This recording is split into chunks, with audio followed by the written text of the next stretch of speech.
วันนี้มาพบกับออยอีกแล้วนะคะออยจะพาพี่น้องมากินเมนูแซ่บๆอีกนะคะก่อนอื่นฝากพี่น้องเป็นกำลังใจให้ออยน้ำเด้อค่ะโดยการกดไลค์กดแชร์นะคะที่สำคัญอย่าลืมกดกระดิ่งกดติดตามออยไว้น้ำเด้อค่ะมาค่ะเฮามาเบิ่งเมนูของเฮามื้อนี้นะคะนั่นก็คือตำซั่วค่ะเป็นตำซั่วทะเลนะคะออยจะใส่ปลาหมึกแล้วก็ใส่กุ้งน้ำนะคะพี่น้องแล้วก็มีสตอน้ำเด้อค่ะพี่น้องมื้อนี้ได้มากเม็ดใหญ่ๆเลยนะคะก็จะมีมะระค่ะพี่น้องแล้วก็ผักสลัดนะคะแครอทแล้วก็มะเขือเทศราชินีค่ะแล้วก็จะมีแตงกวานะคะมาค่ะพี่น้องมาแซ่บๆน้ำกันนะคะออยขออนุญาตใส่มือคือเก่าด้วยค่ะพี่น้องหมึกสายตัวใหญ่ๆเลยค่ะพี่น้อง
ขนมจีนแบบเส้นเหนียวนุ่มนะคะพี่น้อง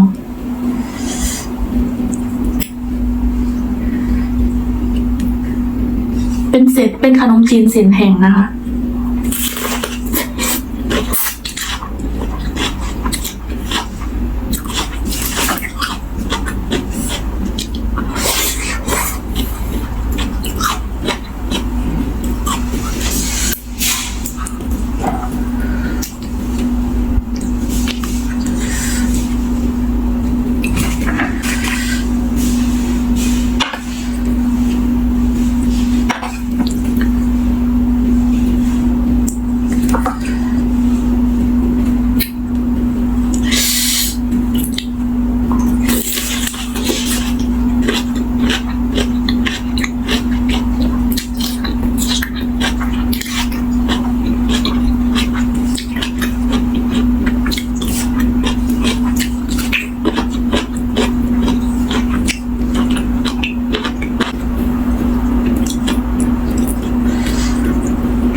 พี่น้องสำหรับคลิปนี้ออยก็ฝากไว้ซ้ำนี้นะคะเพราะว่าเพจคักนะคะ พี่น้องตำซัวมือนี้นะคะ จะได้ออยกับฝากพี่น้องเป็นกำลังใจให้ออยน้ำด้วยค่ะกดไลค์กดแชร์นะคะ กดกระดิ่งกดติดตามออยไว้น้ำด้วยค่ะพี่น้องสำหรับมือนี้ขอบคุณมากๆเลยนะคะ สวัสดีค่ะ